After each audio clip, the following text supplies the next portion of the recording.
Здравейте хора, аз съм Android Bay Gamer и днес ще направим нещо подобно на анбоксинг. Малко по-различно от нещата, които до сега съм снимал. Съжалявам, че не съм снимал толкова много време. Ще ви покажа нещо подобно на сетъп. Тоест, какво използвам на компютъра. Мисля, каква клавиатура, каква мишка, какви слушалки. Не са едни от най-яките, обаче просто реших да ви покажа.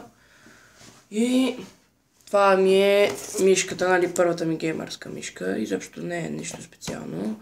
Става за Windows 8 и от 7, нали, нагоре. Тя е на Orange Hama, достига до 2400 DPI.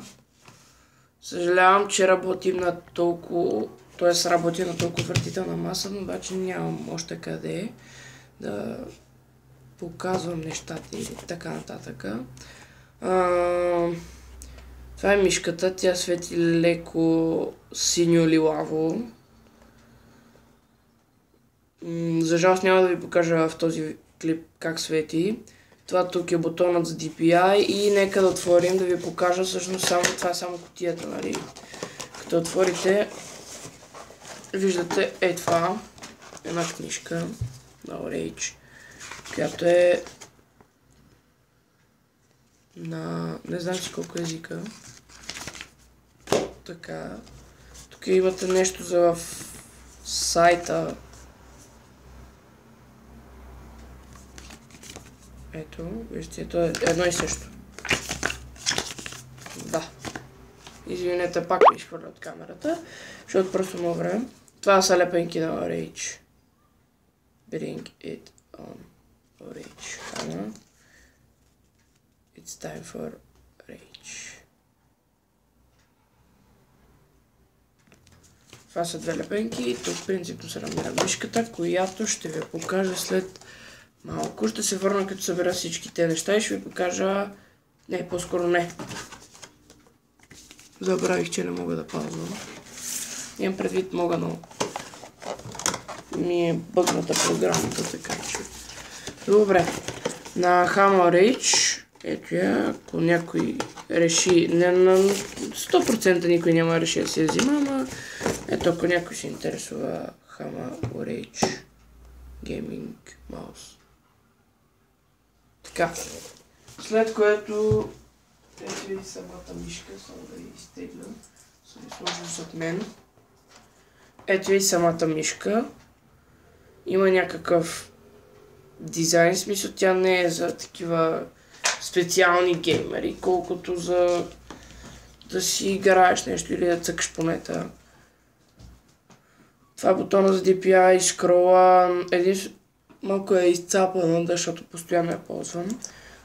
Ето го логото, ето тук свети. Това са бутоните за браузърите, ето тези два бутона, фокус, да. Не е една от нали, така дизайнерските, обаче смисъл седи наистина доста яко. Кефиме как изглежда самата предница и как е направено, когато го обърнете, виждате отдолу и скрола. Ето ги крачетата за минимално триене. Аз нямам още геймърски пад и ето както виждате тук е с Orange. Да, това често ще става, съжалявам за което, обаче е така. След което да преминем и към мишката, която ми е по-скоро втората, малко по-задълбочена геймърска мишка. Ето това е ежака. Искам да стане малко по-интересно. Първо ще почнем от обратната страна. Първо жака, който е 2.0. Да, не може да фокусира.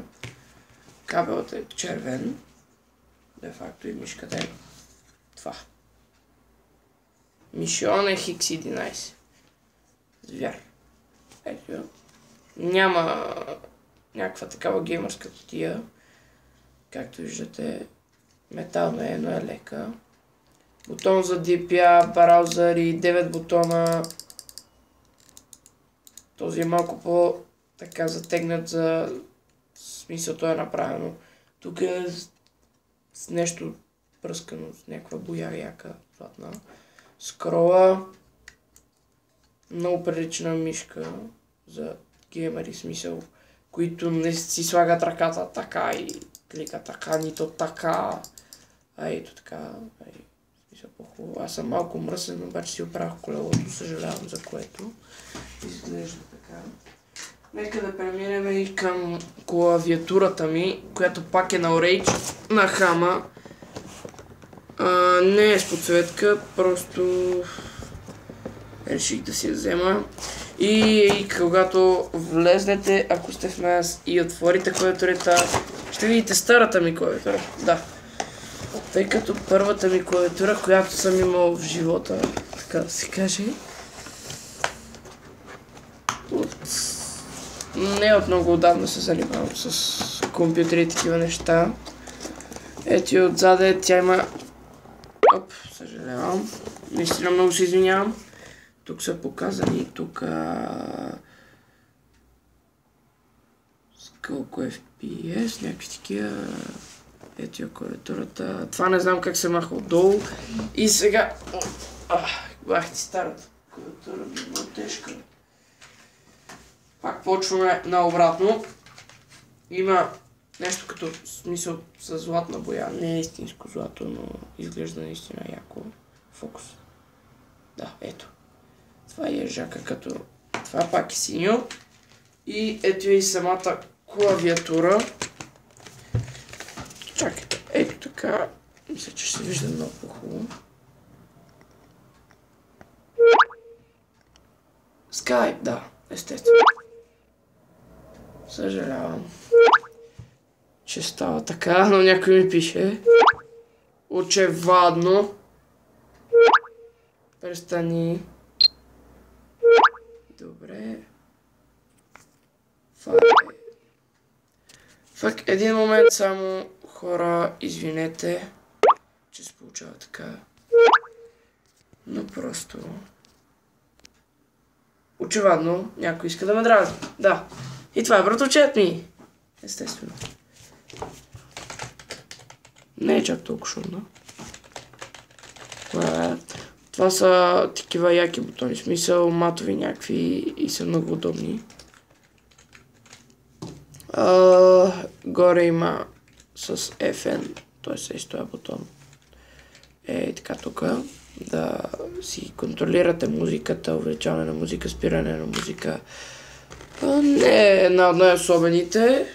Това е просто някакъв бърз анбоксинг. Чудо на всичкото отгоре не съм правил видеа. И това са ми слушалките, които са малко по-тъпички така, обаче на мен ми вършат перфектна работа и микрофонът им е много добър. Не знам как се произнася, Havik ли е, Mavic ли е, не знам. Там, някаква марка. Това тук е за увеличаване и намаляване на звука. Да, ето го. Той е на макс. И два порта за микрофона и за... Ето ги. AUX. Ето това са слушалките. Мисъл... Прилични са. Ето ги. Нали, нагласици си, това е мекичко. Разтягат се и микрофона пада до някаква яка степен и изглежда готино. И се прибира съвсем леко. И си ги слагам. Много са мекички и не ми се потият ушите. На всичкото отгоре и не изолират доста, въпреки че са едни обикновени слушалки. И така, хора, надявам се това видео ви е харесало. Аз бях Android Gamer. Вече ми свършва и паметта, защото нещо съм си играл много яко. Добре. И надявам се това клипче ви е харесало. И чао!